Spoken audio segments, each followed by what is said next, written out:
Ephraim. It's your girl Samar. Let's get in the van and take a ride. I want to tell y'all something. This episode is courtesy of Mimi.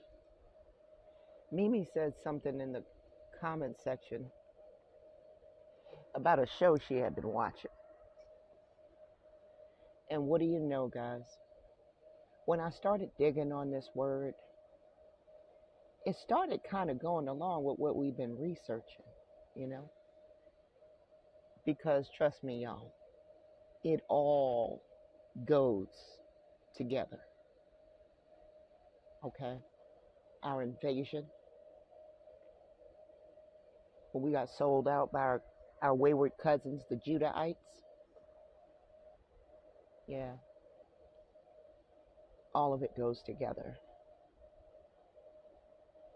That Y curse for those foreign women that they brought in here to entice our men with,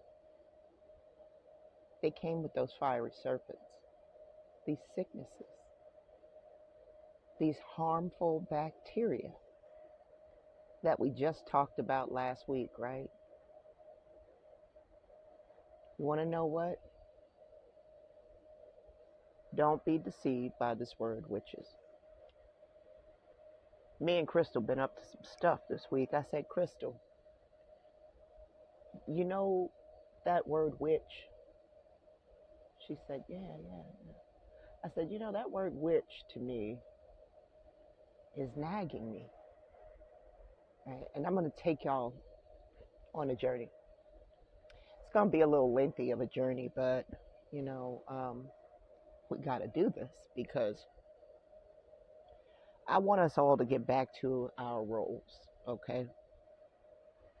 Somehow, you know, y'all know I watch Naomi.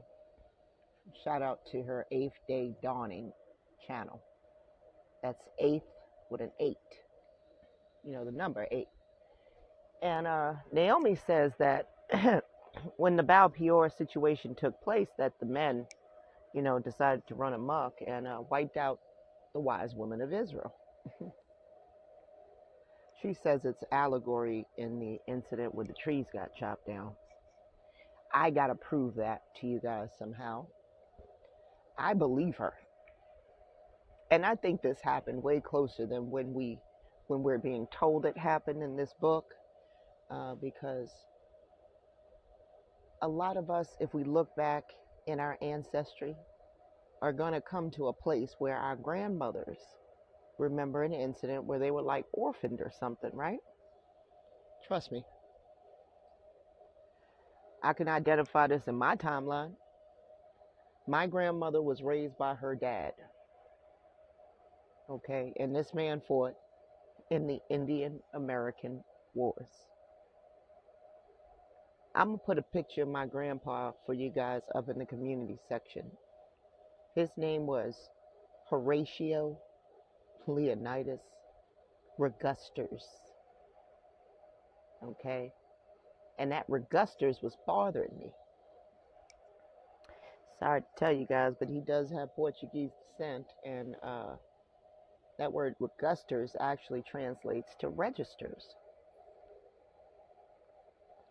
I say, well, what in the hell was my grandmother's father up to? Who was he registering? Anyway, that's the story for another day, guys. But I'm going to put a picture of him up, you know. This is, we can trace back a moment in time when the women were reprogrammed to cater to the men. And so, men, when I'm talking about this Y chromosome, you know, never forget, you have an X from your mama, Israel, Ephraim. Never forget that. So I ain't talking about Ephraim. I'm talking about our wayward cousins and these wayward men. Hell bent on dominance. All right? So let's get back to this word witches. I want to make this episode no longer than it needs to be. All right, guys? I want to show y'all what the etymology of witches is. Because y'all are going to say, Shamar, why do you got a picture of Dr. Sebi with a witch hat, though? Okay? Because let's get to this definition. By all accounts, what Dr. Sebi was doing, they would have classified him as a witch, possibly a witch doctor. Okay? The only flip on that is that at the time, it was the women who were typically the quote witches. But let's get down to the etymology of what these witch women were doing. Let's check it out. So, the reason why I want to talk about this too is y'all know I got my eye on Moses, right? Let's just do witch. And I say this because something about the Torah has been, sorry, the Pentateuch, no, the Torah, let's call it that, because these books that came back were from Judah. It's their Torah. We had the Pentateuch. We didn't have all of these books, okay? So something about Moses and all this healing that he was doing, you understand what I'm saying? Somehow Ephraim, these wayward cousin tribes, they knew they was sick. They got away from, Joshua, our legacy, Israel's legacy from the tribe of Ephraim. All we was doing was kicking ass. I don't know nothing about no running around healing and all of this stuff. Not the way Judah was running around doing this stuff. JC come from them. JC, you got Moses running around inspecting scabs, running around with a caduceus, praying to who knows who. Because remember, he did not get into Israel, guys. Once he got directed away, hey, you're not getting in, I don't know who he was talking to after that. Okay, I have my suspicions. But I'm more focused on who we are. I don't really care who Moses was praying to after that. Bye, Moses. Okay?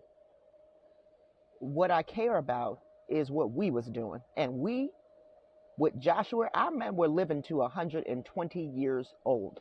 Joshua was running around kicking ass. He was wiping out some of these carriers of these harmful bacteria, possibly. This is what I'm feeling. Joseph lived to 120. You see Judah dying young. You see David on his deathbed in his 70s. Okay, so don't tell me they didn't have some disease following them. I done proved this to you. Mama said she was going to send them a fiery serpent. You mad at me or the Torah? Because it's right there for you. I done told y'all before. Sorry, you mad at me or the Pentateuch? It's right there for you. I done told y'all before that we see evidence of this sickness from them that will not be charmed. So at the end of the day, what was they running around trying to cure? You see JC running around, they got people hobbling to him, trying to touch his hem. There is something that they're so focused on about trying to cure. Okay? And then you see when we're invaded, you see these people bringing Spanish flu, syphilis, all of this stuff. So this is about sickness. All right. So let's get to this word witch. All right. Witch, a word used for witch, a sorceress. In the Levitical condemnation, okay, who was doing the Levitical condemnation? They won't let me highlight it. That was Moses. So dominant by the 1600s that men witches or he witches began. Okay? Began what? Oh, I need to press on this. Sorry about that, y'all. Let's go with this. All right. Middle English witchy, from Old English Wicca, female, magician, sorceress. So at the time, this was primarily focused on females. In later use, especially, a woman supposed to have dealings with the devil or evil spirits, and to be able, by their cooperation, to perform supernatural acts. A Wicca, sorcerer, wizard, man who practices witchcraft. Okay, so when it was concerning a man, they would call it someone who practices witchcraft. They wouldn't really call him a witch. That's why you'll see later on they're going to say a he witch, if anything. All right. Or magic, it says. So it's a man who practices witchcraft or magic. That's why you're going to get that word magician later on. Or sorcerer, not sorceress.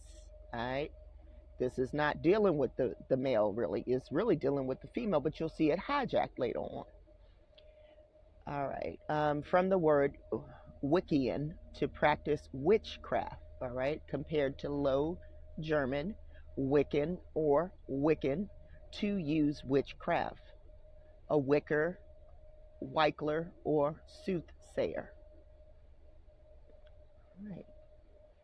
OED says it is of uncertain origin. Liberman writes, none of the proposed etymologies of which is free from phonetic or semantic difficulties.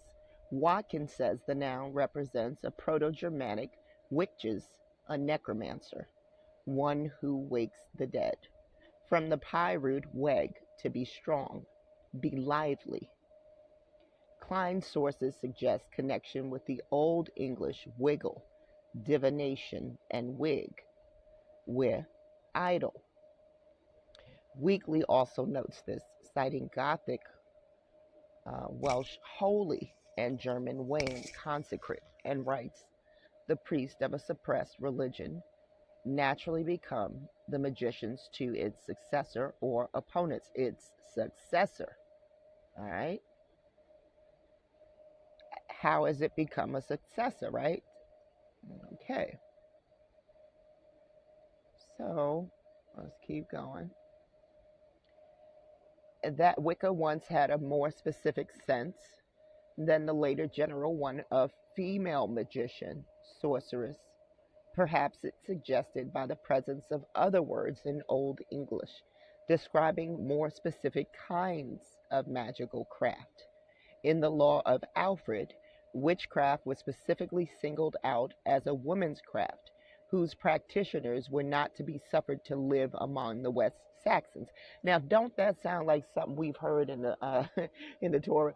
Don't suffer a witch to live. You see what happened later on.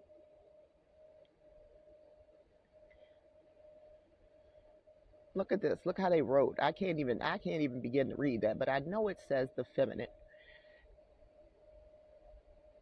Okay, it's going to break some of this wording down. This means a woman who practices incantations, right?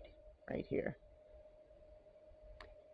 And this other word right here, a female wizard, a woman magician, from a root meaning a phantom or evil spirit. Another word in Anglo-Saxon law is this one right here, wizard or sorcerer, perhaps with the suggestions of skill in the use of drugs. So later on we get this one, right, associated with the men, right, a wizard, a sorcerer, because we saw that when it's speaking of a woman, it's going to say a sorceress. So now we're getting to a man that's dealing with this, right? So hold on to this. Perhaps with the suggestion of the skill in the use of drugs, right? The root of the word is lib, which means drug, poison, or charm. Didn't Mama say they won't be charmed? Didn't Mama say she was going to send fiery serpents? She was going to send fiery serpents that won't be charmed. Okay, so the men create drugs, poisons, quote, charms. Let's keep going. For which see leaf. Okay, libestre or stra, libestra, was a fem word meaning sorceress. Okay, and libcorn was the name of a certain medicinal seed. All right, the sorceress worked with this stuff called libcorn, perhaps wild saffron, they're going to say. See? the use of a poisoner word for witch, sorceress, would parallel that of the Hebrew word used for witch, sorceress in Levitical condemnation. All right? Moses is condemning this while he's running around with a caduceus. Go figure. All right? While he is running around with the very thing that's on the FDA, right, for their drug department. In Anglo-Saxon glossaries, Wicca renders Latin augur, and Wiki stands for a pythoness. And I'm not going to bother to try to say this word. In the Three Kings of Cologne, Wicca translate to magi. The glossary translates Latin necromantia with galdry. The Anglo-Saxon poem called Men's Craft, also the gifts of men, has witchcraft, which appears to be the same word, and by its context means skilled with horses. Go figure. This is how we get our wayward cousins in here, huh? The cowboys. In a circa 1250 translation of Exodus, right? This is a translation from 1250 of Exodus, okay? Witches is used of the Egyptian midwives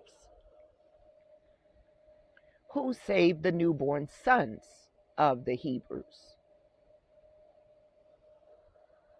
They called them witches, the ones who saved their very sons. This is what the Levitical priests are doing. The witches hidden them from the Pharaoh. I don't know what kind of language this is, but this is what they wrote. Which, in the reference to a man, survived in the dialect into the 20th century, but the fem form was so dominant by circa 1600 that men witches or he witches began to be used. The extended sense of old, ugly, and crabbed or malignant woman is from early 15th century, okay? In the beginning, she wasn't no old, ugly, crabbed, malignant woman. This started in the 15th century. People knew better. They knew what this woman's purpose was. But when the 15th centuries rolled around, right before they began to call themselves the he witches right here in the 16th century, she wasn't this. You can believe that. No, she was respected. That of a young woman or girl of bewitching aspects or fascinating manners is recorded from the 1740s. So you see this shift take place. At this day, it is indifferent to say the English tongue, she is a witch or she is a wise woman. See the difference? Witch doctor is from 1718, applied to African magicians. So now we'll get down to the witch doctor, huh? Now, remember up here they had sea leaf, right? Where'd it go? Sea leaf. Well, let's go sea leaf. An Old English leaf, leaf of a plant, foliage, page of a book, sheet of paper. From Proto-Germanic, laba, laugh, loof. When you de-leaf a cannabis plant, they call it larf when you take the leaves off, right? All right, foliage right here, and leaves, leaf, foliage, perhaps from the pie, labe. To peel off, strip, or break off. Source also of Old Irish, lerb, herb. Okay, so this is how we get to the word herb from the Old Irish lerb. The Lithuanians would use luba, a plank board. The Russians use a lob, which is called a forehead brow, a skull. Related to lodge, lobby, for another pie root, see folio. To verify thin sheet of metal, especially gold, compare Lithuanian lapas, leaf, from a root also in Greek, lepos, bark, lapine, to peel off, also applied to flat and relatively broad surfaces, all right, especially of flexible or mounted attachments, meaning hinged flap on the side of a table, right? So this is how you'll get a table that they'll say has a leaf in it, right? Or to turn over a leaf, right? But they have this word leaf associated with the word witch, right? And basically, it's associated with the woman who is essentially healing people. She is not, and she's not doing this with where'd it go? The drugs. What is he doing again? Where'd it go? The men are doing, here we go. The men are doing this with, they said this, the use of drugs, poisons, and charms, right? Yeah.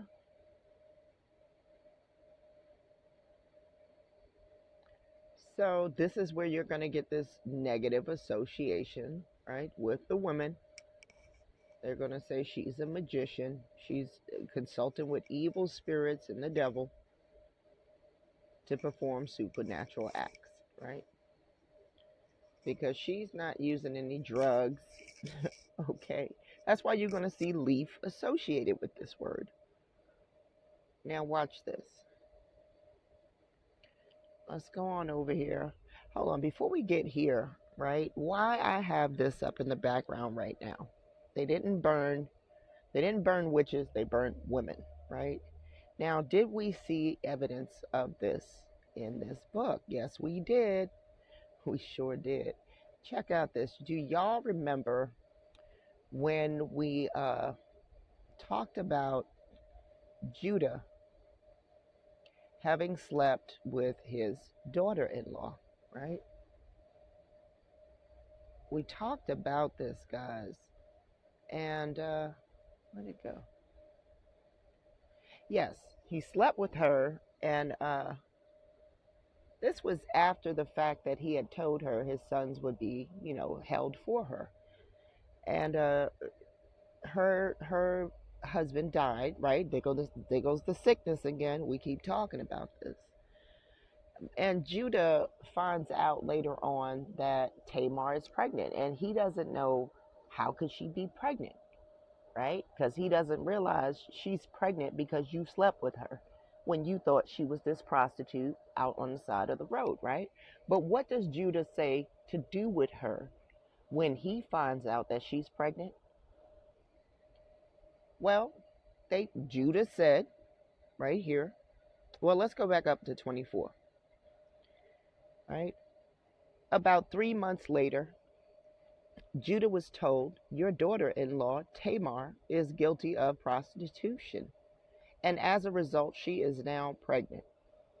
Judah said, bring her out, have her burnt to death.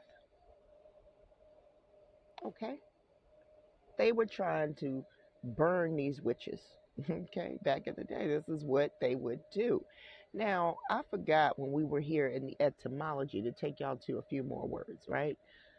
Before we keep moving forward, let me go back for a second. Check out this, right? We're going to go to pharmacy because they threw out a few things concerning like drugs. They threw out a few things concerning magic, right? So let's go on this little quick journey concerning some of these words before we move forward, because we know that now women were being burnt up.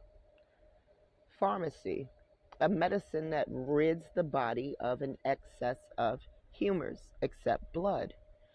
Also treatment with medicine, theory of treatment with medicine. From Old French pharmacy, a purgative, and directly from the medieval Latin pharmacia. All right, from the Greek pharmakia, a healing or harmful medicine, right? So it could be either or, a healing or poisonous herb. a drug, poisonous, potion. You see that? Magic potion. Okay. A dye, a raw material for physical or chemical processing. Okay. So this is what the pharmacy does for you. It will create you a medicine that's a poisonous herb, a drug, a potion. Okay, this is their definition. This ain't me. This is what this word was known as, and over the course of time, we got what we calling it today. But the root of it is something different than what they're posing it as today, right? Think that that medical staff. We're gonna get to it. All right. So the pharmakeus, a preparer of drugs, a poisoner, a sorcerer. This is what the pharmacist is, according to the etymology. Okay? A drug, a poison, filter, charm, spell, enchantment. You know, this is just going to reaffirm when I told y'all that Mama said she's going to create some fiery serpents that will not be charmed. So when we think of these viruses, right? Right? It's doomsday. You go to the doctor and they tell you you got something that ends with a V. All right? Because you know what? That's not going to be cured. Right? Okay. So now we know where this is coming from. And no amounting of what they are doing at CVS, Walgreens, or any other like is going to get rid of this because it cannot be charmed. Further words are spell and enchantment. It says the word is clearly pre-Greek. Okay. Buck notes that words for poison, apart from an inherited group, are in some cases the same as those for drug. In addition to the Greek word, he has Latin venenum, poison. Earlier, drug, medical potion.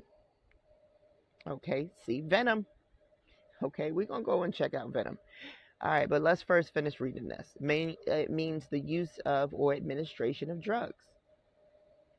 Is from the 1400s, the sense of the art or practice of preparing, preserving, and compounding medicines and dispensing them according to prescriptions is from the 1650s. So they're showing you how over time, like I just finished telling y'all, this word has came to a change. So in the 1650s, it was a place where drugs are prepared and dispensed. All right, that's recorded by the 1833. Right, by 1833. All right, so let's go up to venom real quick, y'all. Let's see what venom says. All right, it's a poison secreted. It's a poison secreted by some animals and transferred by biting. What did Mama say she was gonna make these fiery serpents do? Bite you, didn't she? So you're being poisoned by bites of the fiery serpent. Is there no balm in Gilead? This thing is biting. Let's go down here. From Anglo-French, venom, poison, malice. From the Vulgar Latin, venerpin. All right, so different translations are going to have it, you know, it's going to be pronounced differently, but it's all going to boil down to a poison, okay?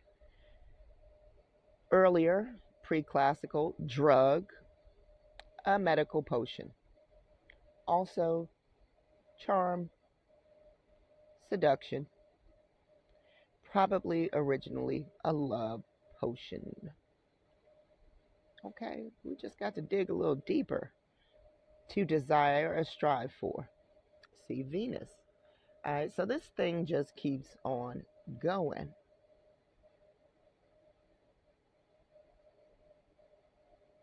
Okay. let me do one last one, and then we're gonna get out of here. Let's do magic real quick, guys, and then I'm gonna take y'all on a further journey. Okay, because according to, let's keep going. Art of influencing or predicting events, producing marvels, using hidden force. It's a supernatural art, right? It's sorcery, magic, magical. One of the members of the learned and priestly class. Okay, the priestly class. These are the ones doing the quote magic. So I wanted y'all to just see that this word magic is connected to the priest. All right, keep that in mind. Okay, so let's go back to our folder. I want to look at this word witch doctor, because when they came here, right,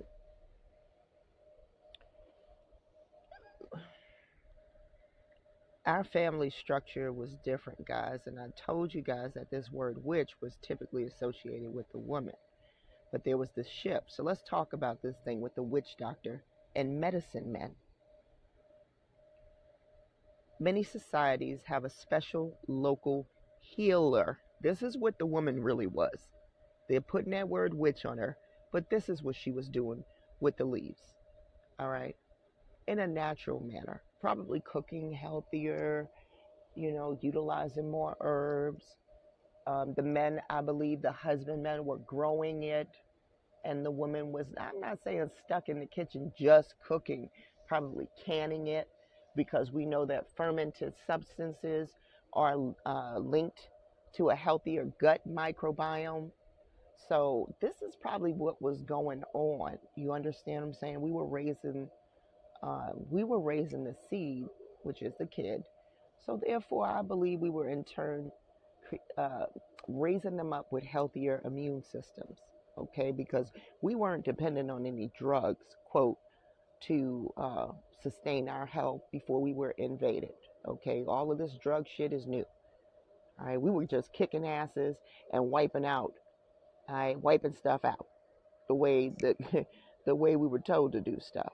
All of this right here is this is what came to our shores, and I'm gonna show y'all. Let's keep going. So we see the woman is more associated with the word healer later, right? In the pre-invasion status. Right? Many societies have a special local healer. In Africa, they tend to be known as the medicine men. All right, this is somewhere else, right? In Africa, they deal with the medicine men there, right? Sorry, the medicine men, or the witch doctor. In parts of Asia and America, as the shaman. Is all coming back to these men. These are people who practice particular arts of healing based upon superstition. We shall show from the Bible that the followers of this dude must avoid these people. But the followers of this dude is practicing it too. So pay them no mind. But the more important paragraph is down here. We need to distinguish the medicine man who deals in superstition from the healer who deals in traditional techniques such as herbalism, right? What I'm saying the women were doing with these leaves is a lot more what Dr. Sebi was doing. Dr. Sebi was curing disease through diet. Okay, so let's keep going. The fact that, and see, this is the symbiosis that we had in our community. The men were growing it, the men of Israel, the Josephs, okay? Because what did Joseph do? Joseph wasn't running around healing people with prayers and breathing on them and all kind of crazy stuff that we're going to see these folks, the medicine men, the Judahite medicine men, engage in later on. No, Joseph was stockpiling foods.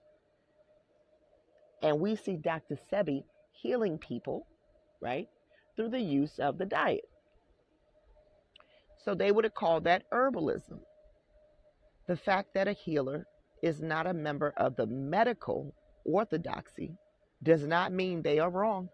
This article is not concerned with traditional healers, but with those who claim to heal through magic and ritual.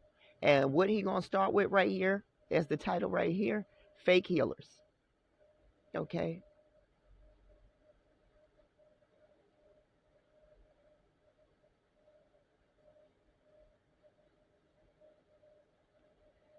So do yourself a favor and go on over to this article. I don't want to make this too long, but I want to introduce y'all to how these men are linked to this word medicine men. Now let's go to this article concerning before we were invaded. In this herbalism, this healing through diet that I was talking about. Women in medicine in early America.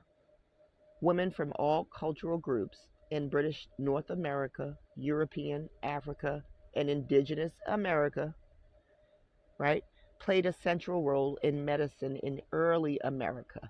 They acted as midwives. What that article say? They called them witches, the midwives. They called the women that had saved them. This is what the Levitical priests were doing. They had called them witches. Right? They acted as midwives, healers, and apothecaries, and drew on a variety of cultural traditions in doing so, even as they shared many beliefs about the workings of the human body. Why, you know why they could do that? Because they're making the bodies. All right? Sit back and let us do what we do best. We have made you. All right? The Creator made us. You listen when the Creator says, "Hey, this is what the human body will need." There are things in Torah to tell us what we need. All right, and y'all know that. All right, the rest that's vital to cellular recovery. All right, our diet that was suggested, that's vital to a healthy immune system. Sit back and let us do what we do best. We are healers and we understand the working of the bodies because we create these bodies. This is our job. Healing gave women a route to authority and autonomy within their social groups. You used to respect this. You used to respect this, Ephraimite man. Now you let these invaders come in and you disrespect us. You have ran off with these women from other nations. All right? Half of you want to sit here and talk to us on these platforms with them, with your foreign wives in the background somewhere. Come on, man. Yet you will read, all right, in Deuteronomy, don't give your daughters away, don't give your son away, don't marry these women from other nations. This is exactly what the hell took place in Valpure. This is exactly why we got these STDs that won't be charmed. All right? Listen up, man. I know y'all don't want to hear this, but this is the truth. This was my authority. And you used to respect that. As the 18th century opened, women healers were able to enter the expanding world of capitalist commerce. Anglo-American women parlayed their knowledge of herbal medicine into successful businesses, and even enslaved midwives, sound familiar, y'all? Were sometimes able to be paid in cash for their skills. I don't believe some of this shit. They were probably doing trades. I don't know. However, as academic medicine, this is important, took more of an interest in topics such as childbirth, women practitioners were forced to faced increasingly bitter competition from professionalizing male physicians. This is when these doctors came into the scene, okay? I'm telling y'all what happened. Let's go back to our folder. Okay, the women are pushed to the side. Here comes this staff, right? Now, when you think about it, the biting, right? Weren't these folks that were off in the wilderness with Moses being bit up? This is this caduceus. The definition of caduceus is a staff from an ancient times, which shows one or two serpents coiled around a staff. Its symbol is a medical one. The word itself means hurled, right? What did they call that? Remember when I showed y'all the coat of arms, guys, with the Judah lion? They called it the heraldic, right? The heraldic coat of arms. So it's funny we see this word again, herald, an official messenger bringing news, viewed as a sign that something's about to happen. Okay? Huh. All right. The original caduceus is of biblical origin, a rod with a brass snake on it. What do we keep reading about, guys? When it comes to the bacteria, it meant the little staff, the bacterium, right? What was the bacillus? The bacillus, guys. The lactobacillus, the one that glows, guys, right? It was shaped as a rod. What is some of the stuff shaped as? The disease. It's spiral, right? hmm So the original caduceus is of biblical origin, a rod with a brass snake on it. The Greeks, over 1,000 years later, gave their god Hermes a rod with wings on the top and two snakes intertwined around it. But their god of healing, Asclepius, had the same rod and snake that Moses had made. Okay? Okay, guys? It's the same one that Moses had made. So I don't know what's going on with that story. Okay, you guys might want to dig a little deeper, but um, it's the same one that this person, right? And these people up here are running around with. So it's questionable. The first appearance of the symbol, especially in relation to healing, is found in the Tanakh during the wandering in the wilderness. What did I say? In the Old Testament. The people spoke against God and against Moses. Why have you brought us out of Egypt to die in the desert? I keep telling y'all there's an account of Ephraim leaving before this account with Moses. There's an account of Ephraim leaving like 40 years or something prior to this account with Moses. So I would just say everybody needs to do their own digging. I'm not here to tell you whether you're supposed to throw out this story, keep it, or not. You do what you want with it. I'm just here to tell y'all it's something funny about this staff that he running around carrying, and I don't know who he praying to. That's all I'm gonna say. Okay? So let's go. I just know these men really glorify this man, and he did not go into the promised land. My man Joshua did. So I'm over here with Joshua. Okay? I'm over here with Joshua, who is kicking ass. All right? He ain't running around with no foreign women. Okay? He ain't running around with no multiple wives. Okay? Which I would imagine only breeds more disease. He's not doing any of this. All right? Neither is my man Job. Okay? Neither is Joseph. All right, guys. So pay attention to these righteous people if you want an example. The people living 120 years are over here in Ephraim with the healers. They not running around with no poles talking about, look up here. I don't know about this.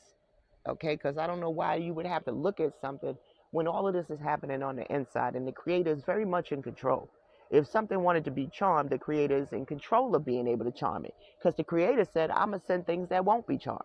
So obviously the creator could send things that will charm, right? Think the lactobacillus, think the rear guard, think the blue glowing angel, right? From the battle of Shiloh that was healing their wounds. So we see it in the Tanakh. The people spoke against God, right? Um, and Moses, why have you brought us out of Egypt? They had no water and were disgusted with their rotten bread. And there were fiery serpents sent among the people, and they bit the people. All right. And many people of Israel died. Therefore, the people came to Moses and said, we've sinned. All right. So, like I said, I don't know. This is the story out of Numbers. I don't really know what is going on with this story. Okay. But I'm not really I'm not really trying to focus on whether or not and who Moses is speaking on because I haven't proven this to you guys. So we'll just move on. But notice he does have that staff that looks a lot like the medical symbol. Okay. Um,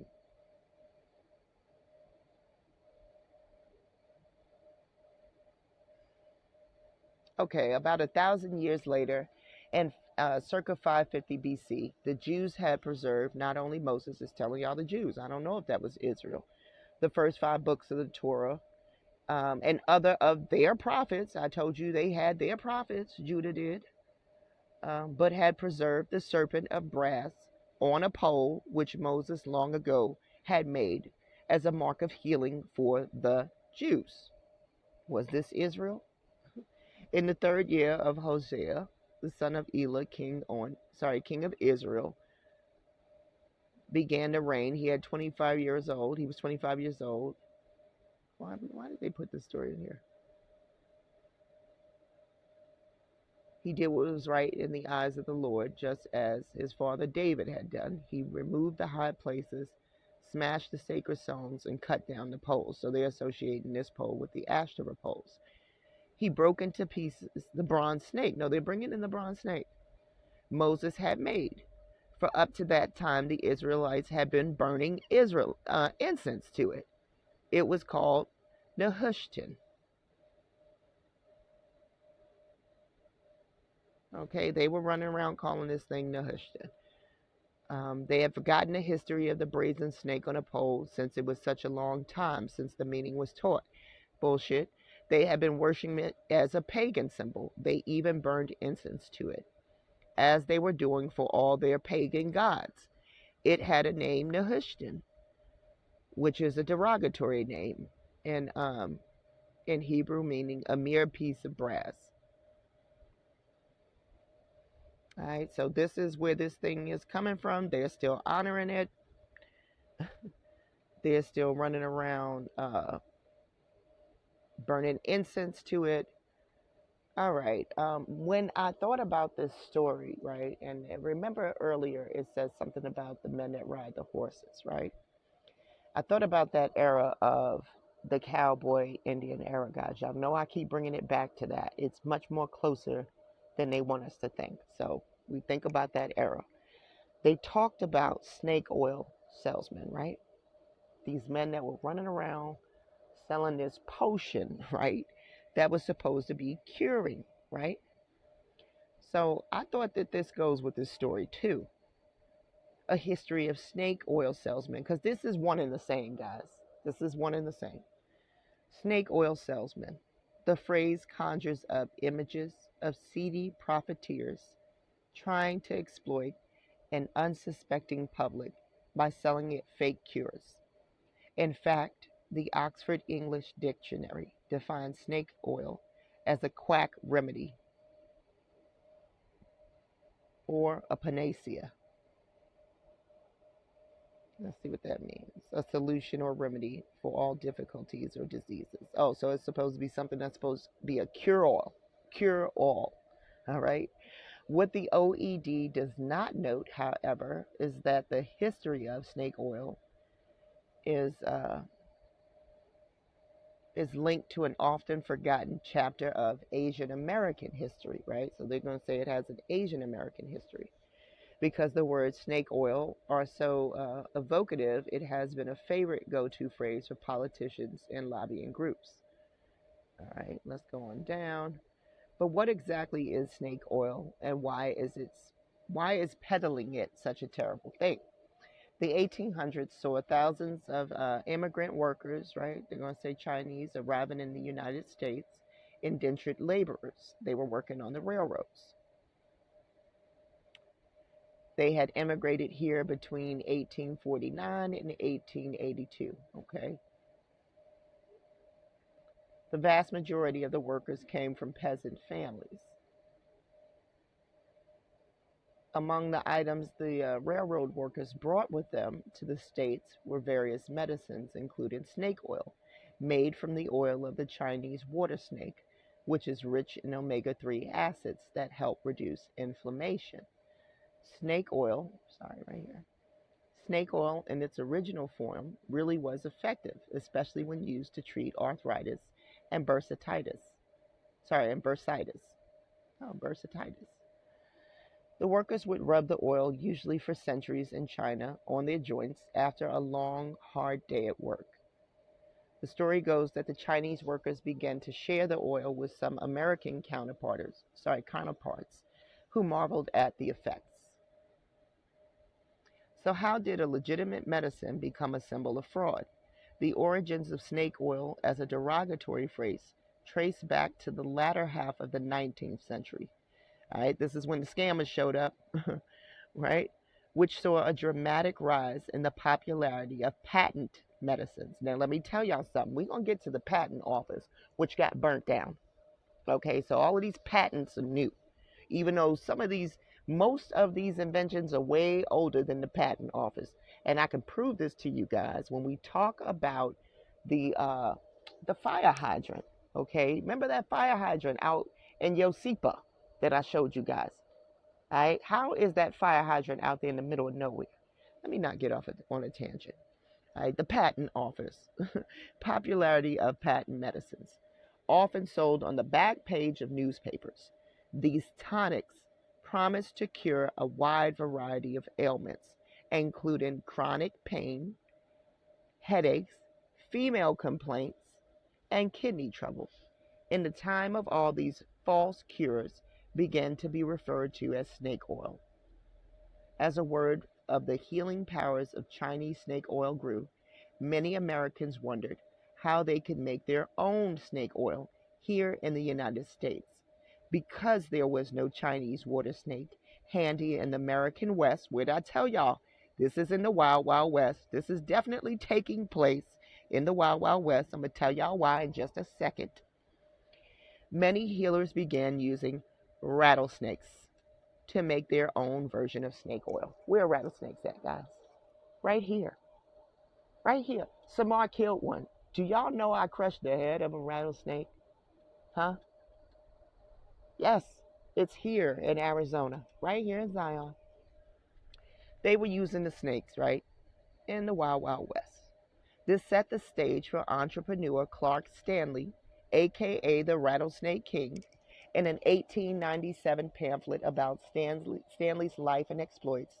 The former cowboy, what I done told y'all, claimed he had learned about the healing power of rattlesnake oil from Hopi medicine men. He never publicly mentioned Chinese snake oil at all. Stanley created a huge stir at the 1893 World Exposition in Chicago when he took a live snake and sliced it open before a crowd of onlookers. Joe Schwartz, the director of McGill University Office of Science and Society, described the scene in a 2008 article.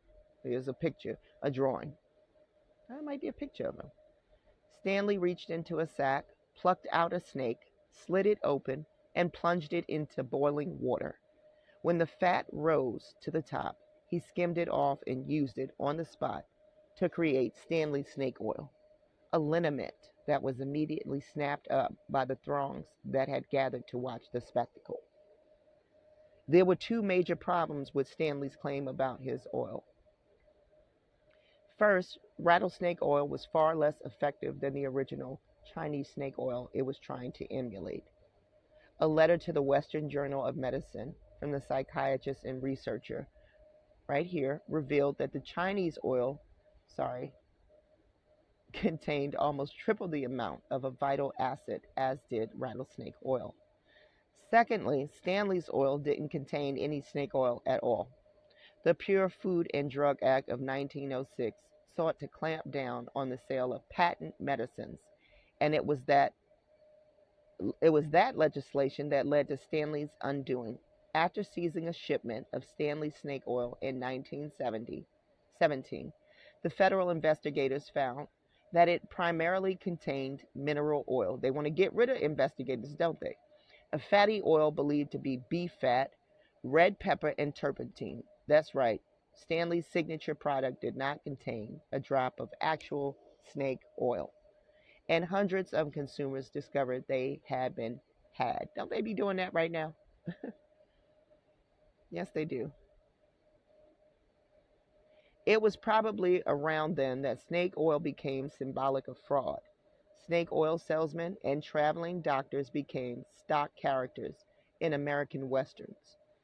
The first written usage of the phrase appeared in Vincent Bennett's epic poem, Brown's Body, when the poet refers to crooked creatures of a thousand dubious trades, sellers of snake oil balm and lucky rings.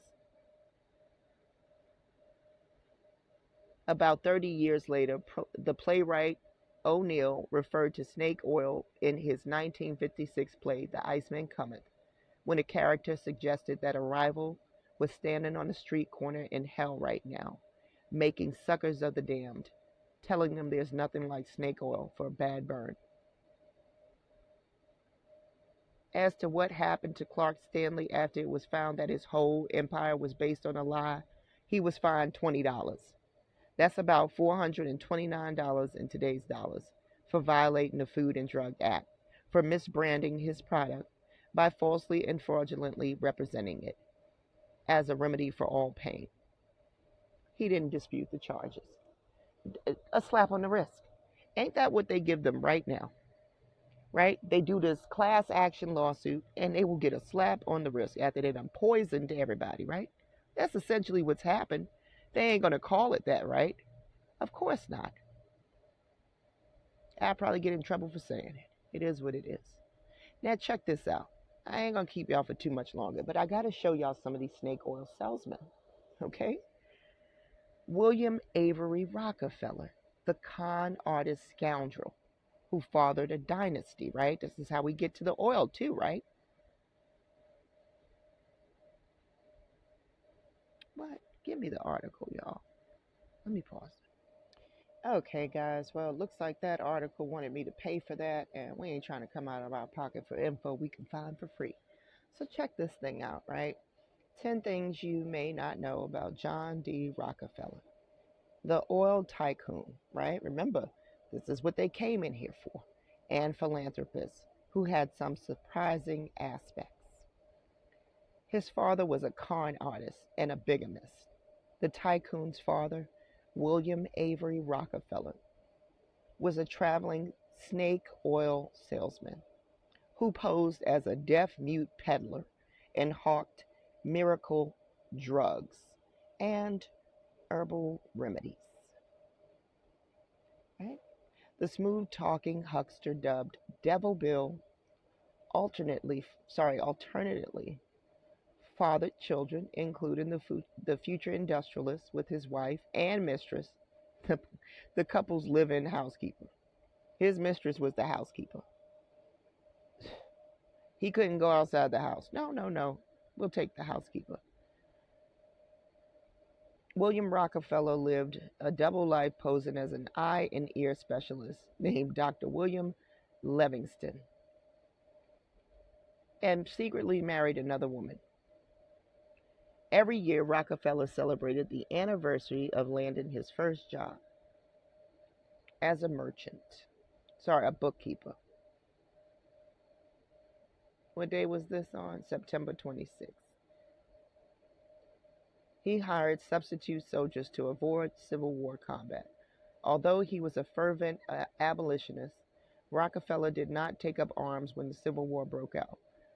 His younger brother was wounded. He received an exemption.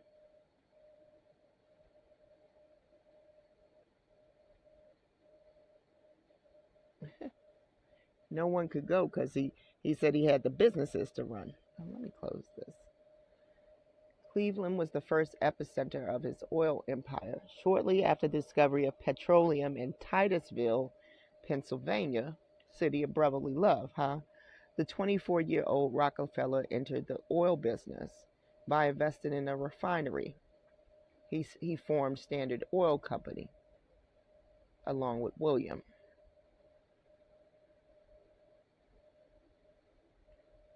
Okay, these donations to like philanthropic to like colleges and things like that is just to further the belief system and whatever agenda they're pushing. Okay. See, here we go with the colleges. Bears the maiden name of Rockefeller's wife. You didn't even know this because I didn't. Spelman is supposed to be an HBC. Spelman bears the maiden name of Rockefeller's wife.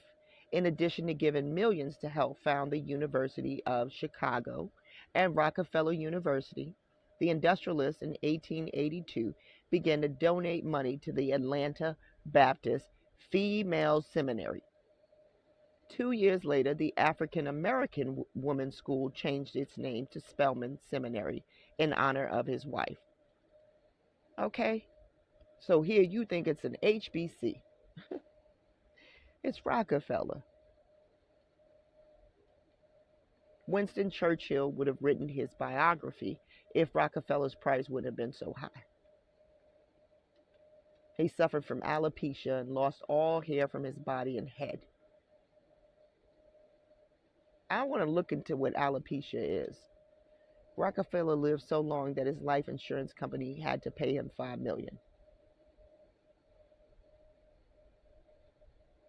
All right, so this is a man who had roots in this snake oil salesman stuff.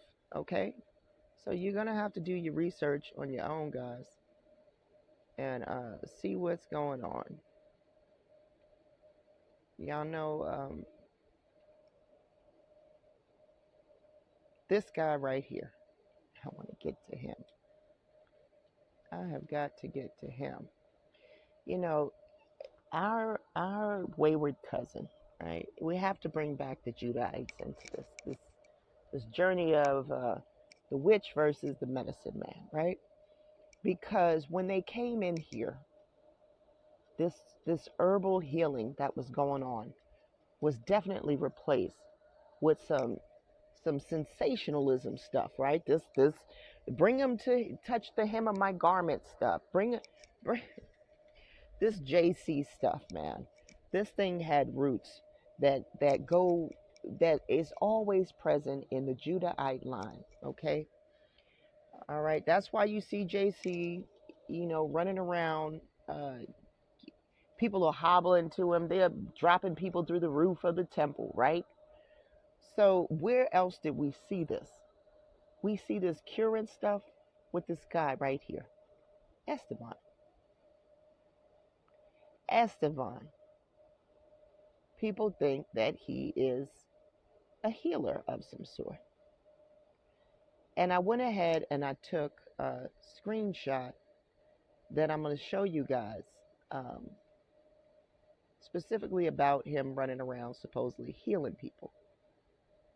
Estevanico, also known as Esteban, Estevanico, Black Stephen the Moor, was a native of Azamor on Atlantic shores of Morocco.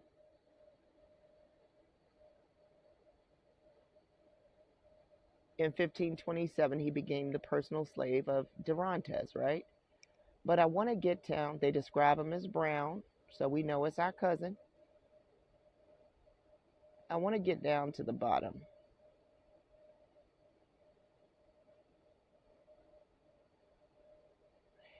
All right. Right here. Their continued safety among hostile coastal Indians hinged on the success of faith healing. Okay. First introduced to them by Castilla. After 6 months of precarious existence, a fourth survivor, Cabeza de Vaca, right, joined them. Sorry, I got to get my glasses next week, guys. Got to get those glasses next week. But I'm showing you guys where this stuff is coming from. So check this out, right? Here goes that article I promised. At first, the four men traveled cautiously, fearful of being followed and murdered by natives. Then something happened that improved their circumstances dramatically. Natives, struck by the unusual appearance of travelers, concluded that these men must possess magical powers. Soon after their escape, Estevanico and the three Spaniards met men who asked to be cured of severe headaches. As soon as Castillo made the sign of the cross over them and recommended them to God, Cabeza de Vaca recounted in his report to the Spanish king, at that very moment, the Indians said that all the pain was gone. The treatment having worked, others came to the stranger seeking similar cures. Fearful of what would happen should his efforts fail, Castillo surrendered the role of chief healer to Cabeza de Vaca. He was afraid that if people didn't respond, they was going to wind up killing him. So he shucked it off to de Vaca, who soon was faced with a real challenge. A man to all appearances was already dead. Cabeza de Vaca prayed over the man, and as if by miracle, the man recovered. Don't this sound like JC, y'all? Don't this sound like, see what they doing? This caused great surprise and awe. This is probably why they made JC look like a Spanish man. I'm just saying, what do they call him? Caesar. According to Cabeza de Vaca, the equally incredulous healer, and all over the land, nothing else was spoken of. Predictably, sorry, predictably, this astonishing incident caused word of Castaway's healing power to spread like wildfire. An admiring escort followed the men from village to village. They were showered with gifts: food, deerskin, cotton blankets, and valuable trinkets, such as coral beads, turquoise arrow-shaped emeralds, and a large copper rattle embossed with the figure of a human face, which they shared with their followers. As their reputation grew, the healers were treated. Whose face was on this thing? What human face? As their reputation grew, the healers were treated with ever increasing honor and called the children of the sun. Their patients became so numerous that all four men had to serve as healers. So they grew this practice, and their reputations were so solid that when someone died, the people assumed that the deceased had somehow offended the healers and deserved this fate.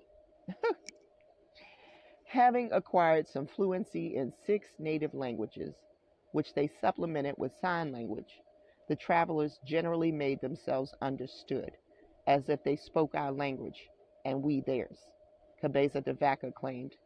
But it was Estevanico who did most of the talking, since in order to preserve their influence and authority, the 3 Spaniards seldom spoke directly with the natives. The young Moor was in constant conversation with the local people. Yeah, he was family, finding out what direction the party should travel, by what names the towns and tribes were called, and any other information that the Spaniards thought might be helpful. At length, Durantes and others, along with their Indian followers, left the coast, traveling inland across what is now Texas and northern Mexico, until they were within a few days' journey of the Pacific Ocean. Here they began to hear news of their own people. Up until in April 1536, they encountered a group of Spanish soldiers who were in the area on a slave raiding expedition. All right, and Estevanico was with them. They was rounding up slaves. That was you, Ephraim. The meeting between the castaways, dressed as their followers, were in skins and carrying large gourds decorated with feathers as sign of their office, and their fellow countrymen, proved rather awkward. The latter were to the dismay of the 4 healers as interested in capturing the travelers' native entourage as they were in hearing the tales of their adventure. Yeah, they wanted to capture them. Before moving on, Cabeza de Vaca extracted promises that the Indians would be allowed to live in peace. Bullshit. He didn't give a damn about these people. He was running around fake curing them for the longest. So this is no disrespect to Dr. Sebi. Dr. Sebi was using the herbs, and they would have called him a witch. Right? Maybe a he witch, because they were calling us the witches. Because we were eating these. We were feeding you guys. So it's no disrespect to Dr. Sebi. Dr. Sebi wasn't pushing no pill. He wasn't a medicine man. By all accounts, they would have called him a witch. Like they called us and they burned us. just like we see Judah do, or want to do. Sorry, he didn't do it. He wanted to do it to Tamar. Is this how they wiped out the wise women? By calling them witches? Do your research. Let's get to the bottom of this, guys. Shout out to you, Mimi, for mentioning this in the comment section. Shout out to all my commentators. I always look forward to it, guys. We're digging ourselves out from under these lies every week. Every week we are kicking ass, just like our ancestor Joshua. Right? We don't know nothing about this divination, this running around telling people to look at the cross. Stephen was telling them to look at the cross, pray, and he was breathing on them. Don't that sound a lot like look up at the staff? I don't know what was going on in that story, guys, and where that story came from. I don't understand that. But what I'm here to tell you though is that the herbs, I can count on those, just like we see Dr. Sebi do. This is what your women were doing, Ephraim.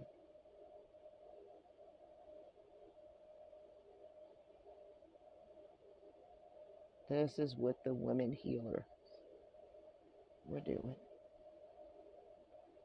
Much love to you guys. It's time to put these pills to bed, man. Get back to the roots. Get back to our roots. Back to the symbiotic nature of what Israel used to be, man. We need our husbandmen and we need our healers. I'll see you guys next week.